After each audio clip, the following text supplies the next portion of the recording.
Écoute, je croyais que j'avais un mauvais Wi-Fi, mais tu m'as battu. Là, c'est pas moi. Là, ouais, il est. Anna, je suis connecté.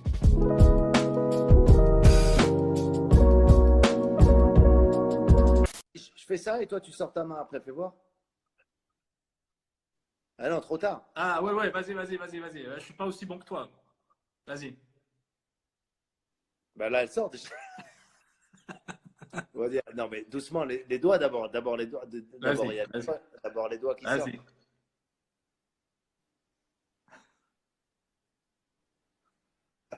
Ah, vas-y. Elle est bizarre, cette main, regarde. Le confinement. Est-ce que tu imaginais, Gad, un jour te retrouver dans cette situation? Ah non. Mais je pense que la particularité de cette situation, on va dire, c'est le côté inédit, quoi. C'est-à-dire que plein de gens auraient pu prévoir 1000 choses et même dans leur pire scénario catastrophe, ils te disent jamais on aurait pu imaginer une seconde ce truc-là. Si tu venais maintenant à Casablanca, je peux te garantir que la ville de ton enfance, tu la reconnaîtrais pas. C'est vrai? Ah, c'est un silence incroyable. Les avenues sont Encore désertées. encore plus qu'à Ramadan, à la rupture du jeûne en fin de journée? Et ben, parfois un peu plus. Est-ce que ton expression Andalija préférée, c'est devenu Prav Diolkom? Ouais, Prav Diorkum, c'est un truc qui est, pour l'instant, c'est ça. Je leur dis Prav Diorkum. Mais de toute façon, ma عندكم film ma تمشيو. C'est un truc, ما عندك ما دير, ما عندك فين ما تمشي. Moi, j'ai toujours été vraiment nul en ordi, technologie, informatique, tout ce qui est numérique, mais nul. Et là, j'ai pris mon ordi, je lui ai dit, excuse-moi, je t'ai brusqué pendant des années. J'ai fait les codes, j'ai redémarré les trucs, j'ai fait les mises à jour, je me suis occupé de lui, je l'ai nettoyé, tu vois, j'ai pris un petit spray comme ça, un petit spray sur l'ordinateur, je l'ai bien nettoyé, monté. Tu vois, c'est con. Aujourd'hui, ce qui est important, c'est que les gens se fassent soigner. Ce qui est important, c'est que les médecins arrivent à avoir de l'équipement, de la santé, du temps. On ne parle pas du fait qu'il y en a qui sont en train de tomber malades, Oui. qui sont en train de Il y fatiguer. en a malheureusement qui sont On décédés aussi. Ouais.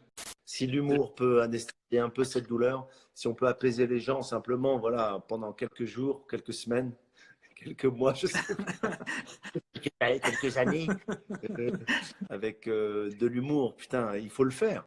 Moi, quand je fais rire et je fais un live et que ça me fait du bien aussi parce que c'est mon métier, mais j'ai conscience que je suis en train de communiquer des choses, des bonnes ondes, et en ce moment, je veux être que là-dedans. Donc, si je fais partie de ces gens-là qui arrivent à contribuer à accompagner les gens dans cette épreuve, tant mieux. Hein. C'est Jamel Debbouze.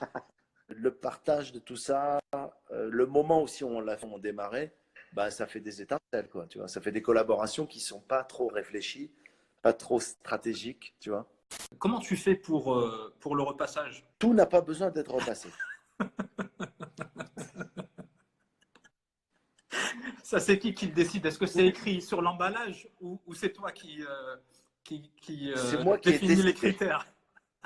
C'est moi qui ai décidé. C'est-à-dire que je t'explique. On va être très clair. Des t-shirts, par exemple. Oui. Moi, en plus, je mets que des t-shirts bleus. Non, des t-shirts. S'ils sont propres, t'as pas besoin de les repasser en ce moment. T'as pas où aller, t'es chez toi. Bon. Vas-y. Les caleçons, tu ne passes pas. Non. Aucun intérêt. Les chaussettes non plus. Comme tout le monde a des masques. Uh-huh. Moi, on me reconnaît pas. Tu passes inaperçu. Et je vis l'anonymat. À Paris, ouais. Tu le vis bien. Super, j'adore. Mais ils sont moins sympas.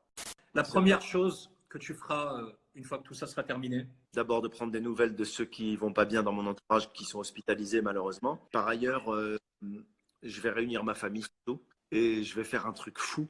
Je vais aller au restaurant manger une pizza.